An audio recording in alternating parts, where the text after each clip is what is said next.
Hello and welcome back to Sharp Cuts. My name is Garrett May alongside Josh Nickel, as always, and welcome back to the show. We are back. Josh, we are on the hottest streak we've been on ever. Week after week, we are back with mediocre content for all of you, so thank you so much for joining us. We got some announcements to get through, Josh. We got a few things going on. You're gonna have to help me out though, because you're the organization guy, I'm the hype guy. So what do we gotta say before we even get into our guests in the episode? You're coming in hot. If you are the hype guy, A+ to start right now. I don't know. Thank you. Even I'm a little suspenseful. I don't know what you're talking about. You're talking about all the comments we're getting, all the views and downloads we're getting. It seems like the audience is growing. Is that what you're excited for? Yes, but there's another thing. We're up to something. You and me are up to something, and we're putting out a full notice to friends of the show. Josh and I are planning Clown of the Week hoodies. So we need your help to get in the comments and let us know if you want to be a part of this. Reach out to us. We're looking for Are we looking for sponsors, Josh? It's not so much a sponsor as we're going to have friends of the show, and you can buy your way to being a friend. You can't buy friendship, Garrett. You can buy friends of the show. Buy your way on the hoodie. Yes, absolutely. So you can buy your way on the hoodie.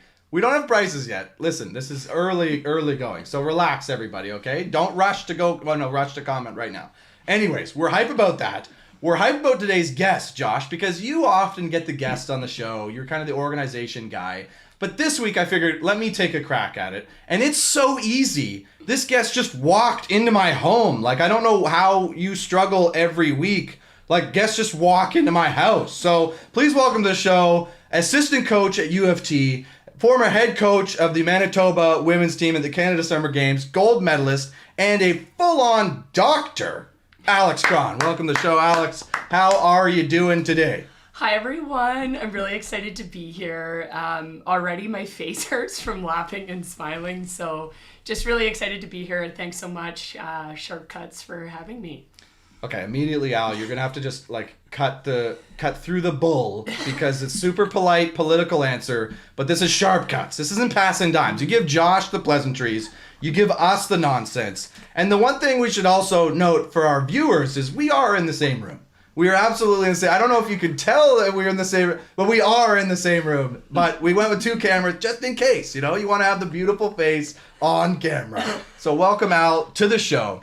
Okay, we got a lot to talk about today. So first off, I wanted to start off by burying Ontario. Now that I'm a man of BC, I've moved on, Josh. We got to bury Ontario. So as I mentioned in Al's intro, gold medalist at the Canada Summer Games this past summer. We talked about it.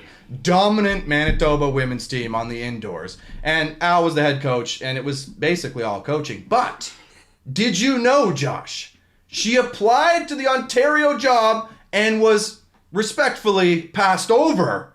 And then she went to Manitoba head coach and dominated. So, what do you have to say for your entire province, Josh? Well, I was wondering what the connection was as a BC guy celebrating Manitoba that beat Ontario, because that's such an Ontario thing to do, just to assume anything west of us is the West. So you were like putting in Manitoba with BC, but I see the connection now. You can tell I'm already there, right? That's how you know. Yeah. But I was unaware that she applied for the Ontario job. Yeah, hindsight, that's a tough one, because I think Ontario, was that maybe their worst loss in recent history? I know they finished fourth when Winnipeg hosted the games. They took a fifth at home. That's not a good look. And to know that the gold medal winning coach wanted to be a part of it, and you said, nah, see you later. That's some good behind the scenes. We're breaking news right now. Can we get a formal apology from you to Alix? I don't know if I speak for the entire province of Ontario, but if I do, Garrett, for the ones that I do, Alix, I would like to sincerely apologize for overlooking you. I'm glad you could have your revenge game and take it down in Ontario and, beat up on the other provinces. Manitoba, first Canada Games win in how many cycles? That's a big... Oh, we're actually known for winning Canada Summer Games. So we won the last cycle. The cycle before that, we got a bronze. Okay, and the cycle before that, I was actually playing, and we also won a gold that year. So, Garrett, it sounds like you and I could have coached that team to a gold medal. It sounds like that's... Well, hang on. You missed a key piece there in the humble brag from Alix, is that not only did she coach the team to victory, a few cycles ago she played and they also won. So it seems like there's a history of dominance, but only when there's a Krahn part of the program, it sounds like. Well, and we did beat Ontario, so I also feel like that's important content to mention here. So, for lack of anyone else to bury with it, we're burying you, Josh. So take it here. Early burying for Ontario's losses. Feel it. I don't think I had permission from Jimmy, Natasha, and Matt and the other coaches that were part of it. But if they want me to speak up for them, Garrett, I will full on take it. It was a tough loss, but congratulations to Manitoba. They deserved it. I just answered for what Jimmy would say. You two are being so respectful to start this episode. Like, stick around because we are going downhill. Let me have a sharp cut. Let me be the pessimist Ontario person.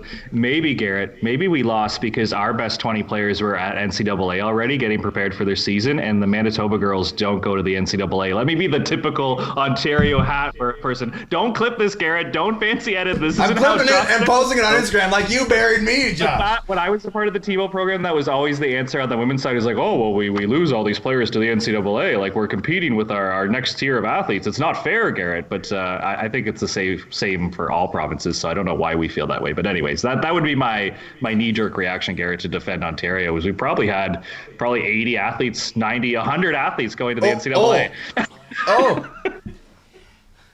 Fun fact, in the lead-ups, actually, to our Canada Summer Games tryouts, we had about 70 athletes out at the various sports camps that we did. So shocking, I know, but like Manitoba came out in numbers for this team too. So that was exciting.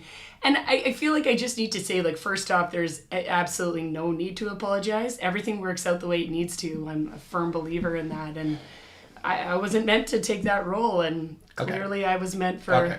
Yeah, clearly. Okay. All right. That's clear, but what also is clear is that you're not really getting the sharp cuts idea here, Alex. No. Yeah, we're not careful. A Passin Dimes episode is going to break out any minute here. Yeah, like we're going to have some deep conversation where you two are going to talk about volleyball philosophies and life story. I'm not interested, okay? People don't come here for Passin Dimes. They come here for Sharp Cuts, the A show, Josh, okay? So we're getting the hang of things. And so let's quickly segue into something we can all maybe try to bury, or I don't know, because we got a lot to talk about today. We're going to get to Players of the Week and Clowns of the Week. We're going to get to some comments. We're going to get to some other stuff. We got a lot of stuff to cover, but relevant. Alix came here and wasn't just sitting on her rear end all day, like doing stuff, come to visit family, yeah, but doing stuff in Vancouver. So Al, today you went to, and I don't even know what they're called, so I'm not, should I bury them and just guess at the name of what these things are? Yes, absolutely. Okay, yes. They are called Center for High Performance Excellence. So the CHPEs, where they do these groups with training groups all over Canada, and Did you just bury them, or did they just bury you? Because that's absolutely incorrect. Well, I don't even know what they are. So you're going to have to help me and anyone else listening who doesn't know what we're talking about to what the heck these things are. Anyone listening doesn't know what you're talking about because that's such a poor description. But take it from the top here, Alex. Tell us where you were today. Yeah, so today I was actually visiting the National Excellence Program, which I do feel like a lot of people who are invested in Canadian volleyball know about. Essentially, it's a program that brings in athletes from across the country. I probably in between the ages of 15 up until 18. These are high school aged athletes who come out and who train in Richmond at the Oval and learn from some of the best and brightest coaches in our country. So it's a really neat opportunity. And actually today when I was there, I was trying to get more information, and apparently they are hoping eventually one day to actually have rep programs, so regional excellence programs. So I think it's an interesting concept, and I'd be really intrigued to see how that'll work out and how that will all go. Okay, so two things are becoming clear. One is that Al is raising the intelligence level of the Sharp Cuts community here just by being here. But two, Al has practiced that speech obviously 10 times. Like what did we just talk about that? Yeah. What did you do all day other than just prep that, right? Because that would like Yeah. Yeah. Oh yeah. yes. I was at practice. I was at practice. I'd periodically shag a few balls, then run out, go to the bathroom, look at myself in the mirror, and go over that shtick. And I purposefully asked these questions so that today, when I was on this show, this was the highlight. I would know how to accurately and appropriately contextualize the NEP program. Okay, so wow, pretty good. So they have NEP. National Excellence Program, and they're also looking for Regional Excellence Program. But so won't that get confusing when people go to refer to their rep team? Which team is it? Is it their rep, the REP or the rep? Because people say that all the time. Oh, I play rep soccer, or play rep volleyball.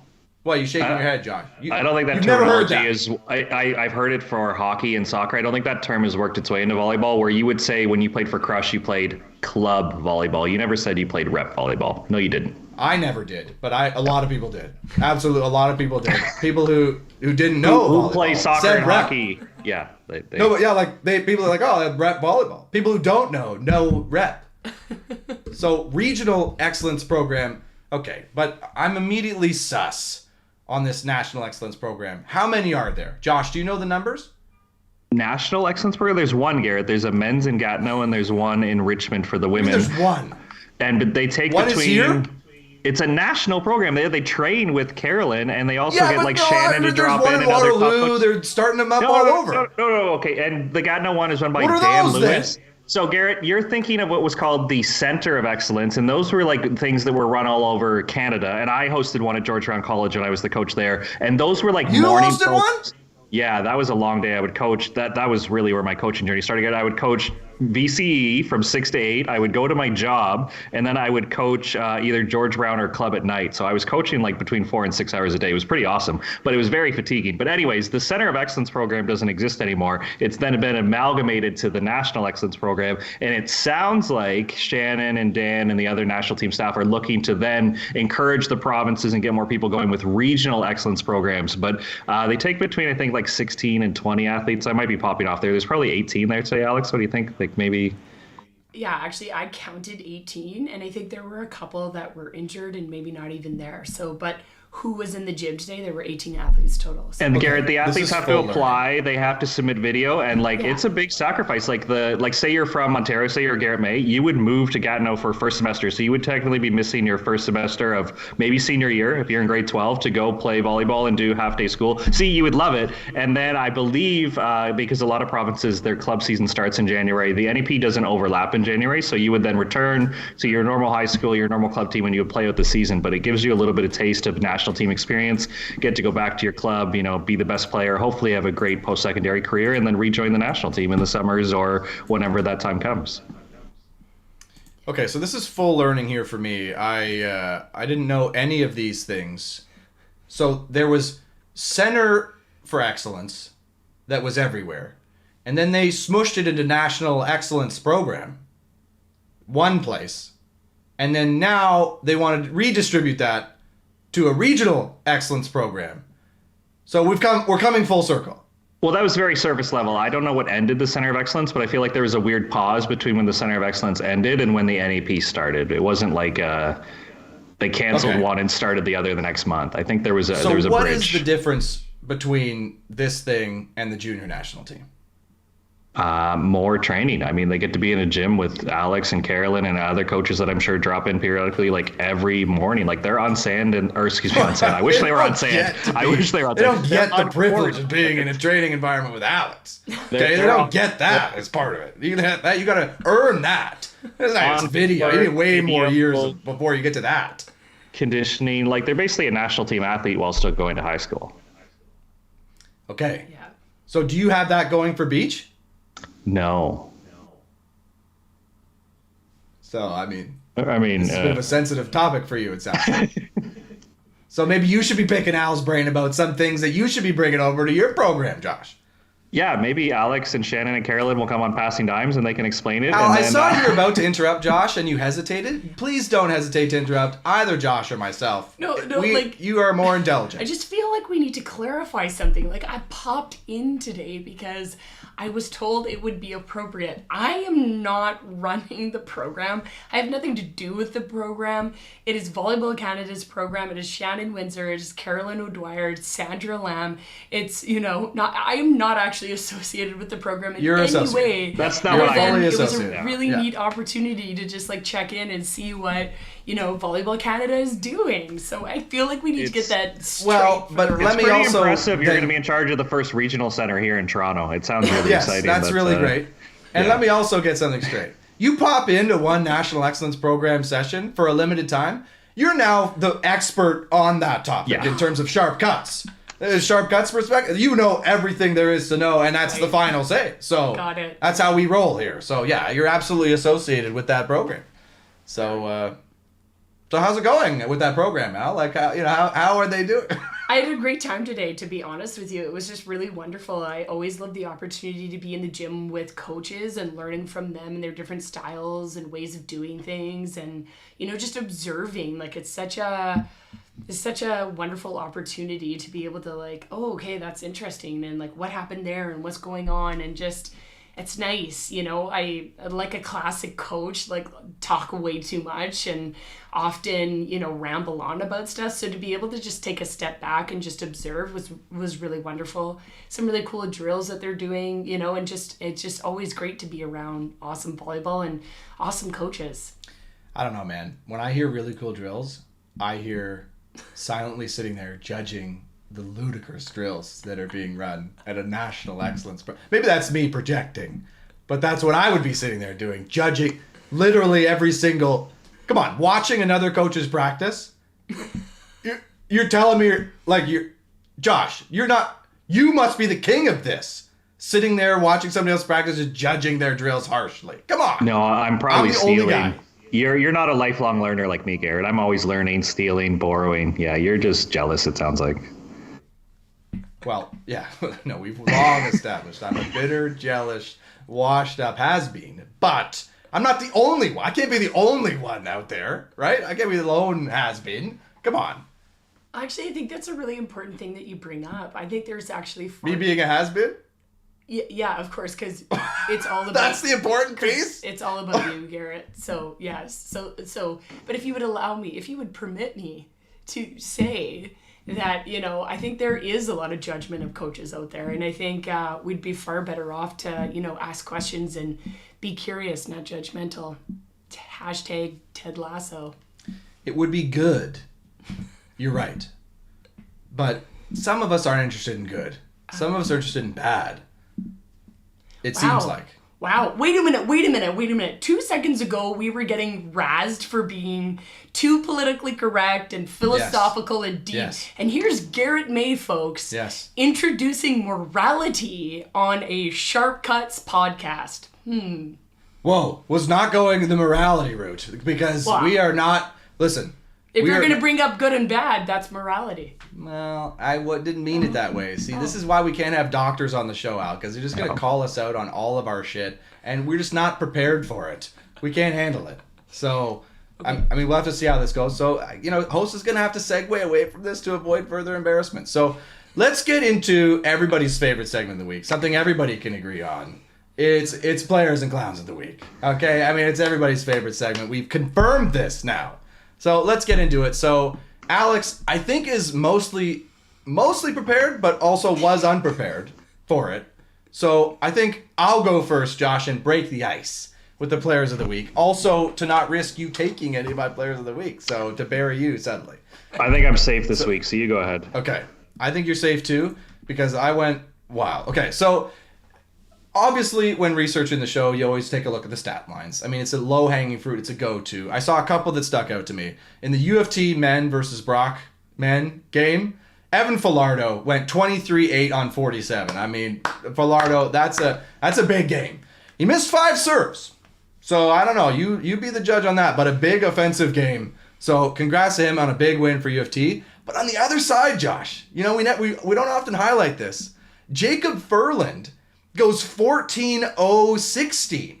So that you got to find a way to get that guy more sets. You know what I'm saying? Like, good Absolutely. for him, but also, like, in a loss, you go 14 for 16. Like, hey, good for him, but also, like, set the guy more. Like, feed the beast, right? That'd be an acceptable time to go, like, 24 on, like, 35. Like, you got to get him way more volume. I know he's a middle, but, like, come on. Yeah, like, force the shoot from, like, the back line. Who cares? He's going 14 for 16. You could set him and he gets blocked 5 times, and he's still hitting better percentage than most of the squad. So, find that guy. So, I mean, those are two of my players of the week. So Al's kind of getting how the low-hanging fruit goes, but she's definitely not going in that direction. But I do also have to give a player of the week. And Josh, you probably didn't see this because you don't go on our YouTube channel.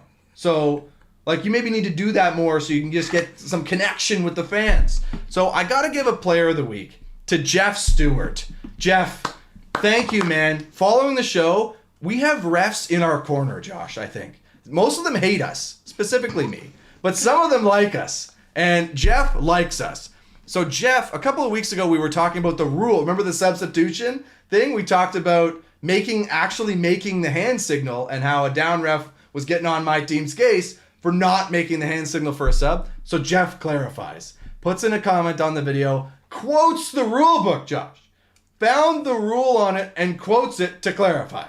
So let's set the record straight with thanks to Jeff Stewart. So the actual request for substitution starts at the moment of entrance to the substitute player's zone, ready to play during interruption. So you don't need to do it, but this is interesting. The coach does not need to make a substitution hand signal except if the substitution is for injury or before the set. So that is interesting to note because one of the situations where we got hassled for not making the sub signal was on an injury sub. So that was correct, but the other time we were hassled to do it was incorrect. So there's a little lesson for all of you out there. If you got an injury sub, you have to make the hand signal, it seems like. Maybe Jeff needs to clarify my interpretation of the rule, but that's how it looks, right? Like, I'm not crazy. I read that verbatim. That's just top tier by Jeff. Thank you so much, Jeff. Absolutely, Jeff. Player of the week. I think I also have given Jeff Player of the Week a long time ago just for subscribing. So this is, I think, Jeff's second Player of the Week. Nice, he really Jeff. earned this one, though. So I'm congrats, curious, Jeff. what would be the situation if not injury to sub a player before the set? Like, do we start Garrett so he gets to wave to his parents in the crowd and say, hey, like he gets to play? And then on second thought, you're like, we can't risk 1 point here. Let's get him off. Like, what are we doing with that sub? Or you absolutely blew the lineup card. I guess Like, you need it out in case you mix You up a blow the number. lineup card and you gotta be like, ref, like, save me. I gotta make the sub call. Get him out of here. I blew it, right? So that's when you need to embarrass yourself, I think. That is really just for embarrassment, that rule. Like, why? Why does, at the start of the game, do you need to make the signal? Comment below, because I want to know when that situation needs to come up. Yeah, well, I mean, did it ever happen to you, Josh? You ever blew the lineup card? So one of our players once suggested, because at some years at George Brown, we weren't very strong and we really needed to match our setter against their weaker left side, or it was just going to be a short night, Garrett. So he suggested that we just put like people out there, like a different setter and right side. And then when we knew where their P2 was, you sub in your starting setter and your starting right side. But then you're like, you're down a sub, Garrett. So then you're like kind of locked in a little bit. But that was one suggestion. I was like, maybe that's like the one time you use it, but I never did. That would be a wild move. I thought you were saying, like, you put 6 different guys out there. Right? Use all 6 off the hop. Yeah, to see where they set up. And then you get the perfect matchup with a full 6 substitutions before the game's even started. But then their coach doubles down and then does another 6 subs. He does the same thing. Oh, gosh. Yeah, see, look, this is the type of content we need to get in our sport, Josh. That type of competitiveness. You gotta do that in a game sometime. It has to happen. Okay, that's my players of the week. All right. We're okay. Al, are you ready, or should we throw it to Josh? Are you worried he's gonna take yours? I doubt he's going to take mine. Okay, So go okay. ahead, Josh, if you want. Oh, okay. So, Garrett, I have one that we all dream of in our glory days is how much volleyball can we milk out of one weekend? So I'll give it out to David Kiswa. David Kiswa spent Friday doing physical testing at the Beach National Team tryout and interviews and other things. And then Saturday shows up, 2.5-hour sessions being evaluated, playing with different guys, doing different skills. Oh, and then by the way, Garrett, he leaves Saturday afternoon to go play an OCAA game for George Brown, where he goes 15-5-40 just to return on Sunday to finish up the beach tryout. I don't know if he did anything other than volleyball from Friday, Saturday, Sunday. Full national team tryout on the beach, full game with George Brown. Unfortunately, they lost 3-1 to Seneca, but if he would have won that game, I think that's like our perfect weekend when we were younger and still able to do this. That I don't know how he did a full tryout and got set 40 times, but David Kiswa, player of the week for if I was your age, I'd be very jealous. I mean, congrats, David. He also texted me this past week, just kind of crazily, because it's crazy that a guy I coached in club, played with my cousin, then goes to George Brown, where we both used to coach. We're neither there anymore. But all, like, friends of ours are there coaching now, including Luke Sim, who went to Birchmount, where we practiced with the club. It's honestly too small a world, and the fact he's trying out for Beach now with you, there's some connection there with you. It's an absolute mess, Josh. So congrats, David, on a great weekend. And for 15, 5, and 40, like that's a great weekend. I would take that. Not bad.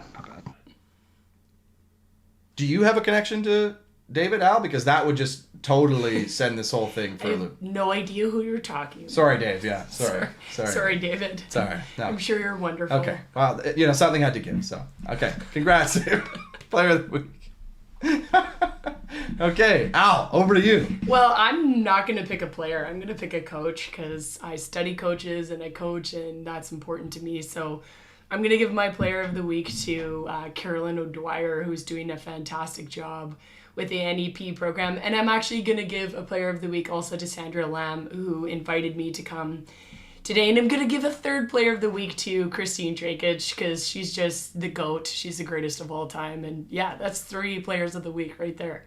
Okay, but we need to break it down, Al. You can't just throw 3 out there and see what sticks to the wall. Like, okay, so Carolyn and Sandra? Yeah. Okay, because of the NEP. Yes. They're running it. You got invited. Yeah. You liked what you saw enough. Absolutely, yeah. They're doing a great job. I mean, enough really isn't the question. They're doing a fantastic job. It's great, again, to see the way in which they're engaging and helping to grow the sport of volleyball in Canada. So hats off to them, absolutely. Okay. And then, of course, Christine is just, part of the reason who I am, the person I am today, part of the reason that I'm the coach I am today. Part of that gold medal this summer goes to her for, like, years of dedicated mentorship. And I'm going to say, yeah, I just want to throw it out there to her because she's super important to me. So, yeah. Okay. So, a couple of players of the week. Yeah. And then really a player of the life. Yeah. Player of the year. Yeah. Player of the sport. Of the long-term situation here, which is a first for the Players of the Week segment to go such long-term with it and give such a strong shout-out. I'm not going to shoot it down. This is a segment about positivity. So congrats to all 3 of Al's Players of the Week. None of them actual players, but we don't care on this show. So congrats, coaches, whatever. So awesome. Look at all this positivity, everybody. Are we feeling good? We're halfway through the episode. Are we feeling happy now? Because we're about to tear it down. Good. So let's get into everybody's real favorite segment of the week. It's Clowns of the Week. Oh, yeah. So what order do we want to go in here? Okay? Who's feeling really good about theirs? You're feeling good, Al. Okay, so you. So I feel I feel like you saved the best for last, yes. And I feel like that would be a great way to take us into the next, 30 Definitely. or so minutes. So I'll go last. Yeah. 31. We'll see how long this clowns take, because Josh loves to go on a rant. So I hope there's a Josh rant. So let's save the best for last. Pretty soft. Gosh, then you go first, man. If you got a soft one, damn. So mine becomes an assist. Lucas has been commenting on a few other things, Garrett. He reached out. He was watching the Guelph TMU, and TMU, Garrett, they're pretty famous for, strong communications program. You usually have a good live stream. You usually have good broadcasters. Well, anyone who watched TMU versus Guelph, Garrett, the scoreboard, it didn't take up quite a third of the screen, but maybe we'll say like a fifth of it at the top. So yes, you're watching and they switch camera angles, the side view. Imagine they set the left side, who's on the left side of the screen, and the ball just disappears underneath the scoreboard. So again, we've commented on like growing the sport. It's great that OU8 TV's free broadcasting, but what an absolute jabroni, absolute clown move to put the scoreboard where the ball disappears every rally into the block of the scoreboard. So shout out to Lucas for bringing this to my attention. I wasn't even watching the game, and it annoyed me, Garrett. Well, why stop there though? Because if we're going to be that annoying, let's add like a Swiss cheese filter onto the screen for games so you can only see bits and pieces. If it's a boring game, it'll make it really exciting because you say, oh, where's the ball going to come out next? Like, what's going to happen? So, I mean, I support that. Boring game? Maybe they weren't happy with the product. They're like, just make the scoreboard bigger. Like, they just can't, just have them see less of what's happening behind it. I don't think it was a boring game. Guelph came into the week nationally ranked, and then TMU, who wasn't, beat them both times. The reverse sweep on Saturday night. So I'm sure a lot of people were entertained. I'm sure a lot of the former Ryerson, now TMU fans, the Ramley, were really, or Bold, whatever they're calling themselves this week, Garrett. Anyways, I'm sure they were entertained until the scoreboard took up a good chunk of where the volleyball action is. Okay, so we had a good laugh, but if we're looking critically at that one, it is a pretty soft clown.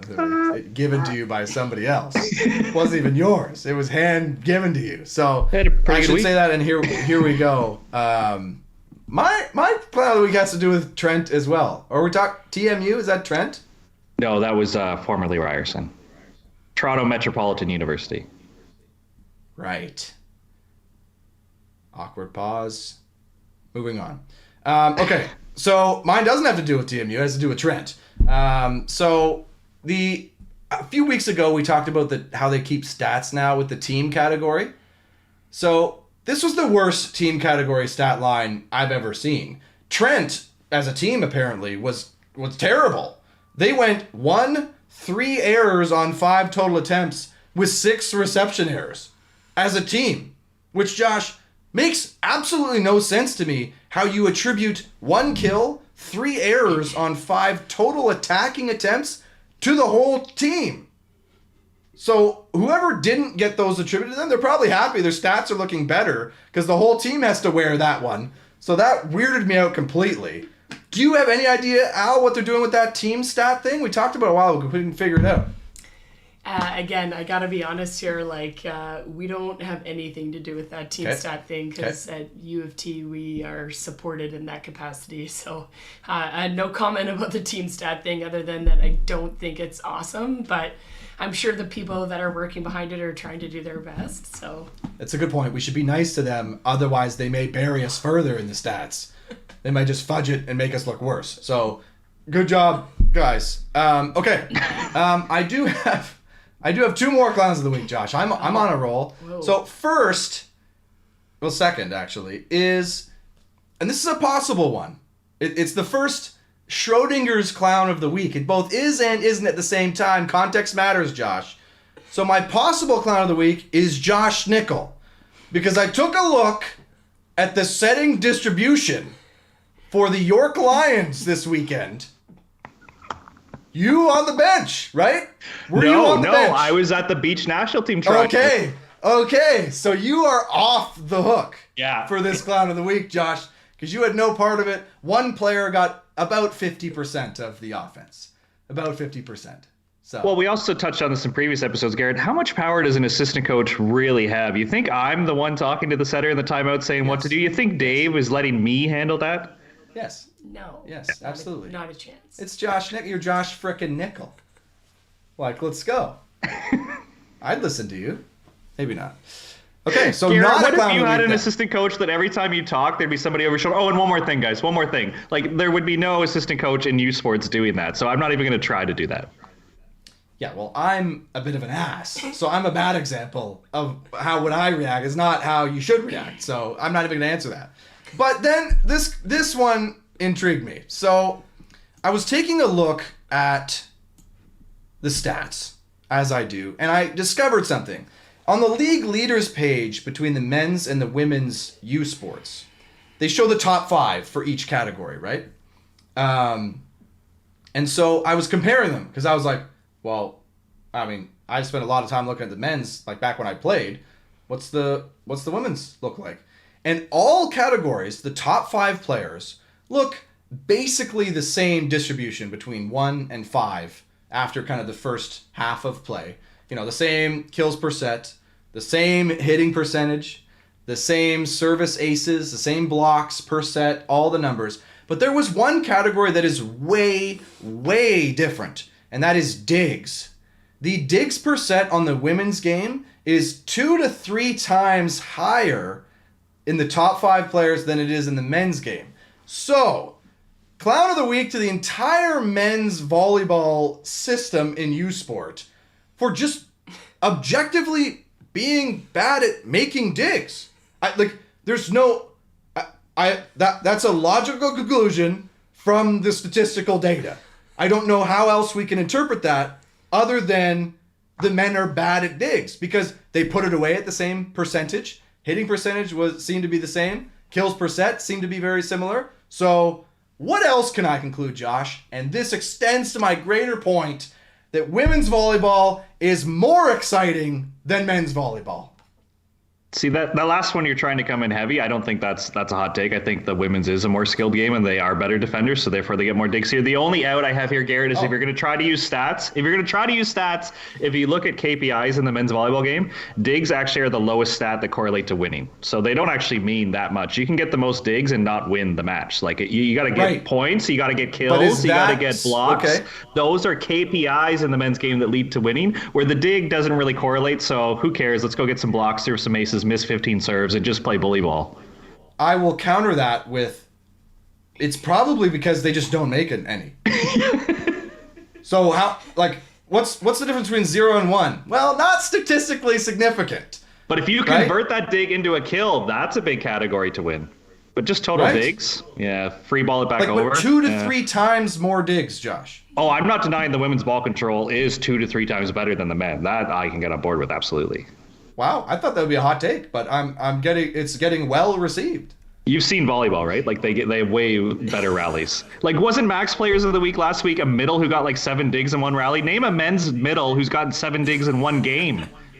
In 1 year, I was actually looking for, and I'll let you two in on this, is I was actually trying to find the guy with the lowest number of digs and most sets played on the first half of the season. So the lowest I saw was 11 digs in the entire first half in about 40 sets played, which is pretty bad. But there's a lot of guys with like 12 or 13 digs. So I was like, I don't know if I can single this one guy out, right? So I'll single them all out for being bad at digging. So yeah, that's my clowns of the week. So I was a little bit nervous. I thought you'd be heated on me, but it seems like I'm getting well received. This is good. No, this is why the women play at 6, because that's what the fans want to see. And if you enjoyed that enough, you stick around for the 8 o'clock game. If not, they just kind of leave, Garrett. The attendance is always lower for the guys in the OUA for some reason. Maybe the digs. The people come for the digs.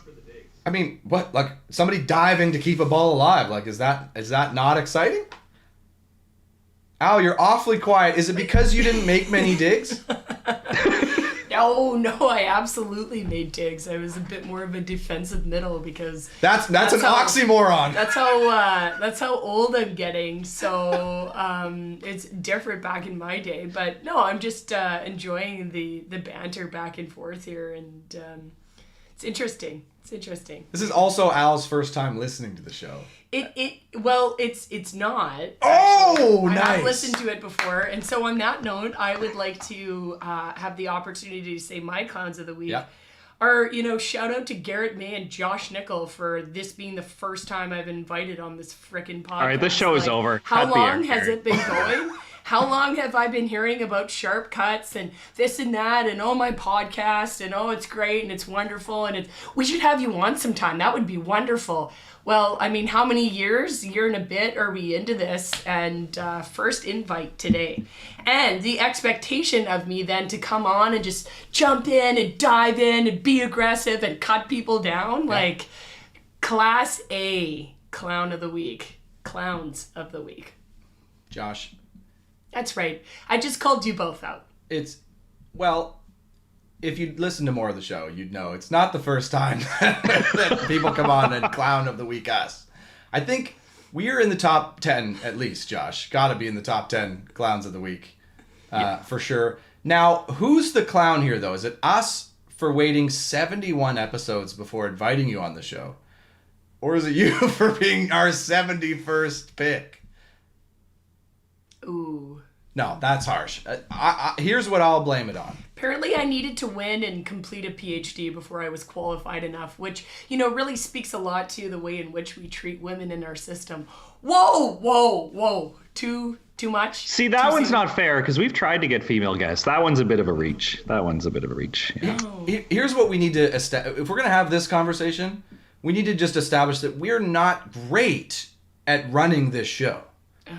And are not pretending to be the best. Yeah. But we're trying here. So it took you being in my house to get you on the show. Yeah. which I think we got to wear that one, Josh. I don't think there's another way around that. Oh, I was fully on board with the accountability till the argument of men versus women. I don't think this is a male-dominated show. I think this is a volleyball show, and we try our best to get guests of all disciplines, all genders. But yeah, we do our best. How well here? It's a bit sensitive, Al, because Josh is the guest guy. Oh, okay. And I got it. Yeah. So is it clouded? Okay, I'm just really Is that me confused under because the clearly we can't joke about all things. We can joke about some things. Correct. But we can't joke about all things, especially because that was more of a shot against, I think, women than it was against you. But that's also another sort of classic. So anyway, it's interesting, but got it. Okay, that one's too close for home, too soon. Okay. Yeah, you can sharp cut us for things we can take, but the things we can't take, you have to not sharp cut us for. Right. Okay. Like you can't fully bury us, just mostly bury us. Okay. All So right. wait, Josh and I need to double come back up and next make- week, and if we're I was too supposed to make buried, a we won't be able to female- run the show. Was I supposed to make a female coaching joke to double up on the joke? I don't understand where I was supposed to go. Yeah, with- like I was kind of hoping. Are we gonna for double something. down? Like I thought it would take, but it didn't. So clearly that's a sensitive topic. Well, we don't know if it takes because Josh and I are sitting here going, "Oh shit, we gotta okay," and maybe our guest is like, "Yeah," or maybe our listeners are like, "Yeah, you tell them, Al, you tell those idiots." But then again, we don't know. Comment down below. Let us know what you think. Yeah, I'm not sure how warm the water is on that one. I'm going to avoid it again. Yeah, we see Al. I know we talk about us being an open show, challenge things, sharp cuts, but just to have a sensitive moment, there are things that Josh and I are afraid of. To get vulnerable with everybody here, we are afraid of being embarrassed, so we put ourselves out there in an attempt to preempt that, and it doesn't always work. Especially when Josh buries me on Instagram by cutting crucial context for things I say. Are you gonna cut this too? Are you just gonna cut Al just burying us and then like leave all of anything we talk about afterwards out? Yeah, and then I can't wait for the comments of people who don't know it's a joke. And what words do we usually like use? Like tenacious. Maybe she's a tenacious female coach, Garrett. What are some other words? Aggressive. Like what words would come up in the chat here? I think they'd be more directed at us. Think so? Okay. About Al. Those idiots.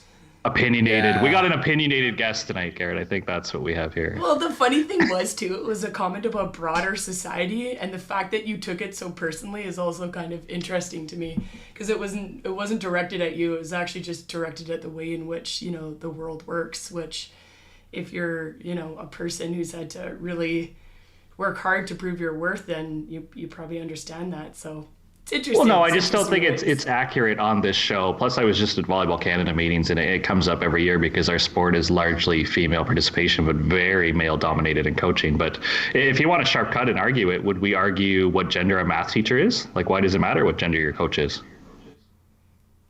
Yeah, I think that's typically the argument for the group that hasn't ever been on the margins or doesn't understand what it's like to be on the margins. So, you know what I'm saying? Like, it's really, really actually crucially important that we do have more representation. But to your point, and I like where you're going, and I hope this is where you're going, you can't just have representation. You also have to have support in place so that when you do get, more women in sport coaching, hopefully, there's actually support for them. Because if you put them in those places with no support, then we can just forget about it. But if you're making an argument for whether or not gender matters, again, I think I'm not going to touch that one. I'm just going to leave that because it seems to have struck a bit of a chord, and I don't see it going anywhere productive in the next, 10 minutes. So We only have 10 more minutes, Garrett? Wow, hey, I told you we were on a time limit. Well, I'm just wondering who's hosting the show here, Garrett, but that's all. I'm wondering now too because I'm totally in my shell and okay. Host re-engaging.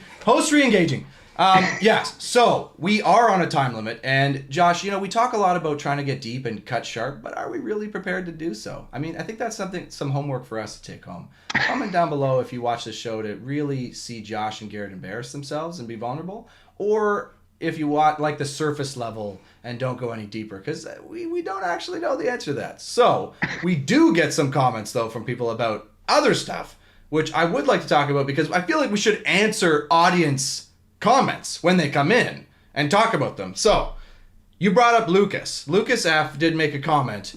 And he made a comment about listening late in episodes. We're getting late in an episode. And Josh, you and I often say, if you're still listening. And Lucas was saying he loves when we say that because it feels like it's a segment just for him. So Lucas, thank you for listening. If you are still listening, 45 minutes into this episode, this segment is for you. So comment down below, hit us up, let us know you're listening. The other thing, we got a hot take in the comments, Josh. And some confirmation for my hot take a couple of weeks ago about how beach players are failed indoor players. Andrew Costa is reaffirming that hot take and doubling down. And this is going to hurt you, Josh, I think. This one might hurt a little bit. As he said, men's beach in the past Olympics would have done better if more indoor guys had switched over to beach. Does that hurt? Is that a hurtful one? So the last roster, if some of those athletes would have transferred over, so friend of the show, TJ wouldn't have helped us. Vigris. Ooh, maybe Vigris. Shawan, I think, is the obvious one. Would be a sick beach player. Yeah. Have we ever seen him serve receive a ball? No. So maybe. We'll put him in the maybe pile. I don't know. I haven't. Shawan, I think, is the obvious one there. I think that he could play any version of volleyball. Who else? Gord would probably pick up beach pretty quickly. Yeah, like if he switched to beach, Gord, Perrin, and Graham Vigris beach partnership. Okay, Costa, I think I'm getting on board with. I'm picking up what you're putting down here. This is that's a tough team, you know. They could still do it. They could both pull a Sarah Pavan and do it. You should call them, Josh. Comment below if you have their numbers, and let's put it on the internet. Graham, and everyone can call them and ask. If you're listening, Gordon Graham, contact Josh Nickel. We need you because Andrew Costa says we would have done better, and we want to do better. So thanks, Andrew, for your comment. We appreciate it. And another comment from Luke S. Luke S. on YouTube, friend of the show. Thanks for commenting, Luke. Who did bring up a good point though, and I think probably we should clarify on this show. Is because we've talked a lot and we've ragged a lot on setter distribution, and we actually haven't really defined it. Because setting one guy a ton is a distribution of sets. So what are we actually mean by setting distribution, and what are we pissed about in that? So I think I'll offer my perspective because it was asked for, but then I'm curious to see your two thoughts. So for me, the setting distribution is like sharing the ball. What I mean by that is sharing the ball amongst the team. You have a high distribution or a low distribution. And when people talk about it, my perspective is that they're talking about sharing the ball. Establish middle, you spread the offense, basically. But it is a good point that like setting only one person is a type of distribution, and maybe it's the best one. So we should check ourselves a little bit on that. So what we complain about is people who say, oh yeah, spread the offense, equal distribution of sets, and then never do it is what we complain about. Who say, oh yeah, setters have a tough job. They got to think about the distribution when they're just setting one guy and it's really easy. So that's my perspective, but maybe I'm off. You two have any thoughts there? I think it makes sense that you're going to set your best attacker the most volume, but the ones we're making fun of the most, Garrett, literally in the 70s and 80s in total attempts in a U Sport match. Like, I think we can agree that that's a bit outrageous that there's other athletes that could have got a one-on-one, a higher percentage thing. The percentage one is an interesting one. Like, if a piece of paper is made of 1% recycled materials, is that a recycled piece of paper? Like, I think there's got to be a line here. You can't just say, distribution, like 2% is still distribution. No, it's not. So I think as long as the other team has to go into a timeout and talk about more than just what Garrett May's doing, I think then you have a game plan, then you have layers, then you have distribution. But if it's just us versus Garrett, I don't know if that's a very good game plan. But I think whenever we bring this up, the question is, well, did they win? And I guess they did win when Laval set Max 82 times and UBC won when they set Neves and Dahaniak like 70% of their volume. So, I mean, is winning the only outcome to really measure if a setter had a good match? I don't know. I don't know the answer. Al, help us out here. When you talk about distribution, what are you meaning? Yeah, absolutely. I mean, I think I really like Josh's comment about that. Like, I think that's a really interesting and provocative comment. You know, is a setter having a good game if they just got an outcome? I mean, absolutely. It depends. I mean, I fully agree with you said who's hot, right? you go to your best player, especially, you know, depending on the situation. But setter distribution to me would mean, you know, just like where is the ball going and what percentage of the time is it going here, there, or whatever. And then after the game, or after, you know, you sit down and you have a discussion about what you thought about it. But I mean, so if you won, do you question any of the setter distribution choices? If you lost, does that change things at all? Like, I'd be curious to be in on some of those conversations. Those are my comments. Yeah, well, so maybe we should be clear then. We're talking about people who talk about equal distribution, who talk about spread the offense and then set one person. Like that's really what we call into question. But like, if you were to say, yeah, no, I talk with my setter about distribution all the time, low distribution, like one person. Our distribution is like 90-10 for one player, and that's our distribution. Well, I mean, that's accurate, right? Like the match you brought up earlier, the Brocky of T match, like the middle going 14 on 16, like at what point during the match are you not saying like we need to get this person more touches, right? Like obviously they're at a high efficiency on like a pretty medium to low volume. Like those are situations versus what did you say Falardo got? 43, 44 attempts? Like I don't get me wrong. I know the math says the outsides are always going to get more volume, but if your middles are the most efficient zone, they're getting a one-on-one basically every single time. Should we not find a way to get them volume even though Matthew Neves is the best player in the gym? Like I think Matthew Neves could be more efficient on less volume would be my argument after he hit 73 balls in that one match. I think it's a fair argument. So sounds like we're all talking about the same terms now. So, Luke, I hope you're getting a sense for what we're talking about. We should quantify it with an objective, or an adjective, though, when we talk about it. Equal, high, low distribution. And you know what? It's a fun one to talk about, because if we ever see somebody get more than 82 sets in a game, well, we're going to call it out. Like, we got to go for that. So keep your eyes peeled, everybody. And comment down below if you ever see that happen. Well, I mean, the 82 thing also comes with time of year, right? Like we're talking like first semester. If somebody needs that to win a U Sports quarterfinal, then more power to them. Like ride the wave, try to get the win. But we're talking first semester games here, Garrett. And Max, after he had 82, didn't he get 40 the next day and said he couldn't feel his arm for 3 days? Like there's a little bit of progressive load and looking at the length of the season here where, yeah, I don't think anyone's ever said equal. I think we're talking about just more distribution, but never equal. That'd be crazy. Okay, well there you have it. Okay, have we solved that? Have we addressed the comments? Are the listeners and commenters happy? We won't know until they comment down below, letting us know they're unhappy. We won't know until second did comment semester. Several times though. I don't know that I'm going to justify Derek's comments with a valid response, but he did last week suggest that I get Clown of the Week for my attempt at a British accent last episode. And I don't appreciate that. I'm very proud of my British accent, Derek. So, okay, why don't you meet me where I live and let's hear your British accent, and then we'll make a call. Okay? So that's a little bit of a sharp cut that hits close to home. So we're gonna move on from that. And I should have said this up at the beginning of the episode, but I didn't. So that's my bad. But Alix is a doctor. Not a medical doctor. It sucks that I have to feel like I have to say that. Because when people hear doctor, they think, no. You're a doctor. Dr. Alix Krahn, okay? So you've now just done 54 minutes of an ethnographic research piece into sharp cut. Did I get the terminology right?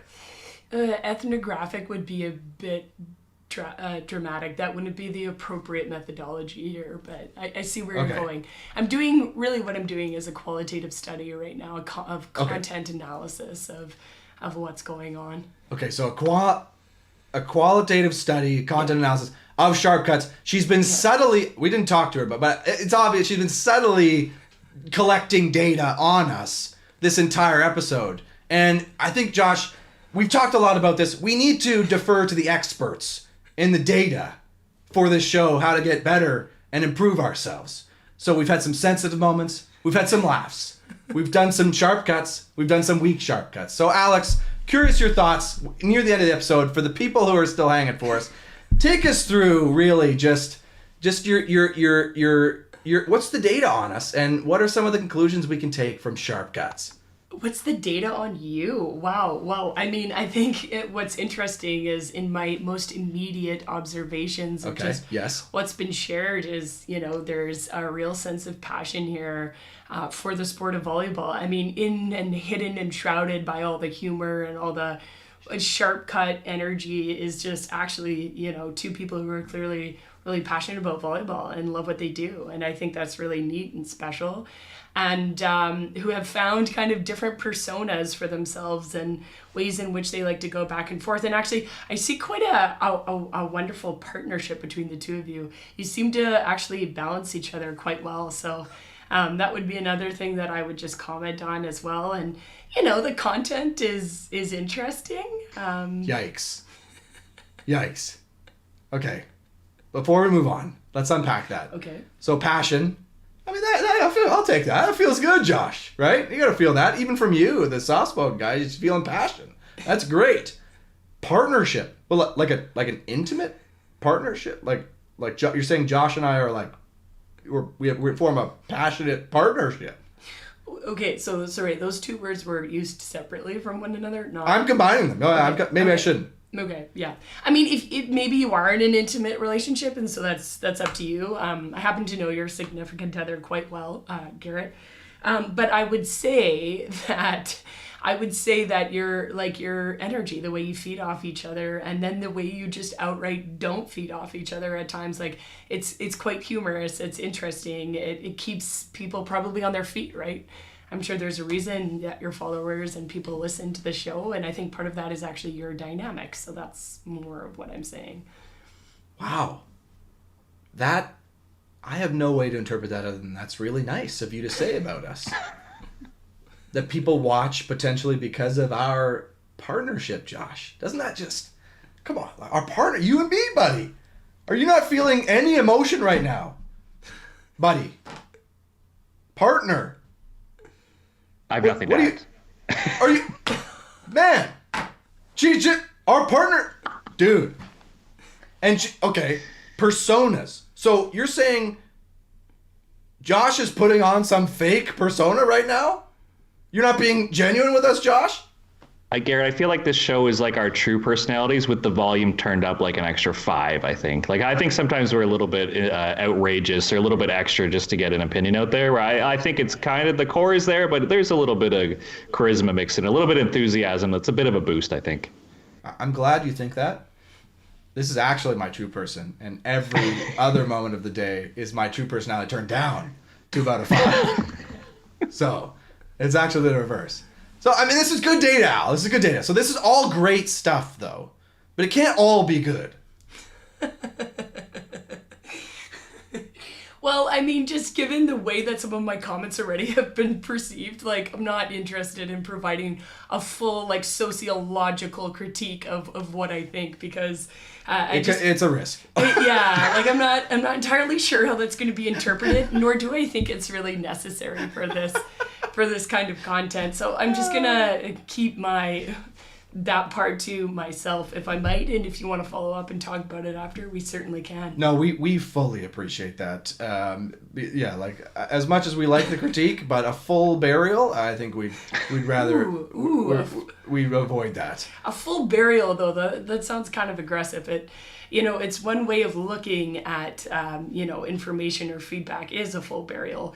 And I think, too, it's also, there's a bit of a piece on the person who's delivering the feedback to also deliver it in such a way that's more helpful rather than, shutting you down. So that wouldn't be the way I would choose to deliver it. But, yeah. Okay. So, Al, we get to the end of the episode, and we haven't done this in a while. But, I mean, we asked you... Obviously, I hope our listeners are taking away from this episode that we threw Alix, a doctor, into a situation with two guys, just the tumultuous winds of people really just putting on two personas. And Al, I don't think you cracked, like, you just kept it above, like, the whole time. The entire time. Like, kept it straight. So I hope the takeaway is that, wow, this is a really well-spoken person dealing with two crazy guys. So, with that in mind, how do you think it went? How do I think this episode went? Yeah, how do you think it went? Like, am I rating it on a scale of like 1 to 10, or like am I giving it like a hot, cold, medium, or like? Josh, we've never really talked about a scale for evaluating.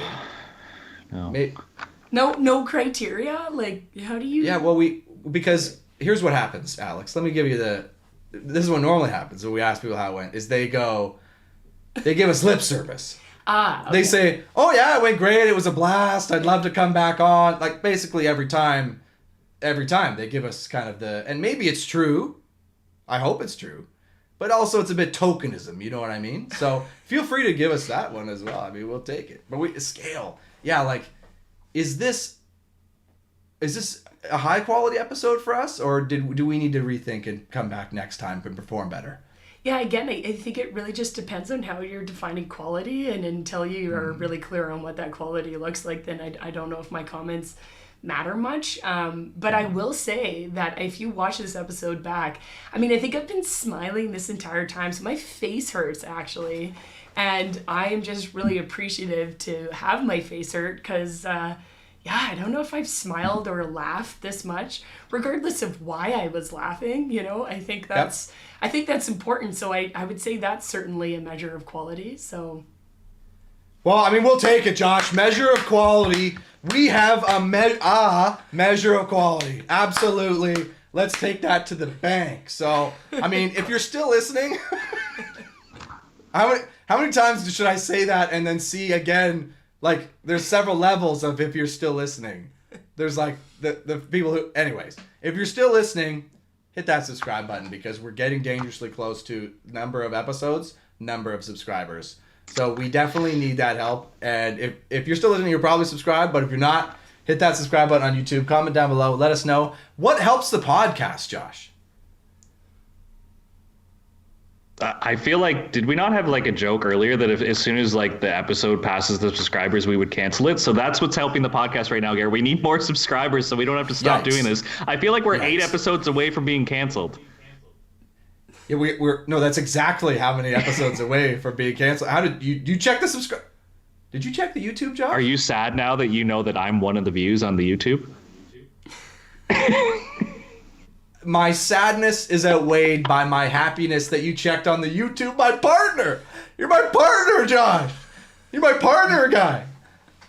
Okay.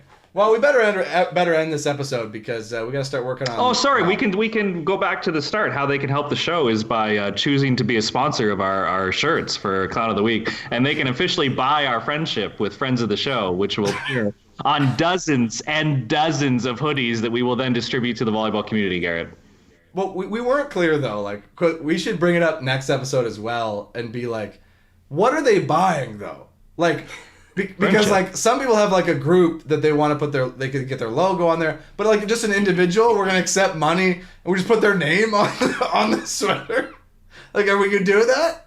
Buy your name on, like, that seems weird. That seems very weird that, like, just Dimitri could be on the back of this hoodie. Yeah, no like, context. Yeah, like, just somebody's name. Like, but a list of names. No context. Just on like a Jeff Stewart autograph. Hoodie. Yeah, like, just Jeff Stewart autographing it would be, like, yeah. Well, we should just put that on anyways. Jeff can do that for free if he wants us to send us a PNG of his transparent autograph.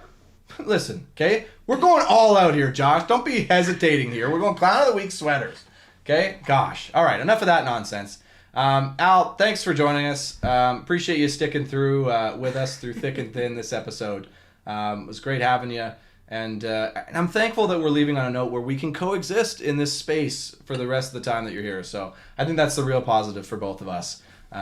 Josh, we care a little bit less about because we don't have to be with him. So thanks for joining us. Josh, thank you as always. Anything else we want to leave with the fans? All right, great. Thanks for having me. It was enjoyable to be here. My face actually hurts from smiling so much, so thank you. Well, we hope every listener is in the same situation, and thank you so much for listening. So that'll do it for this one, and we will see you next time.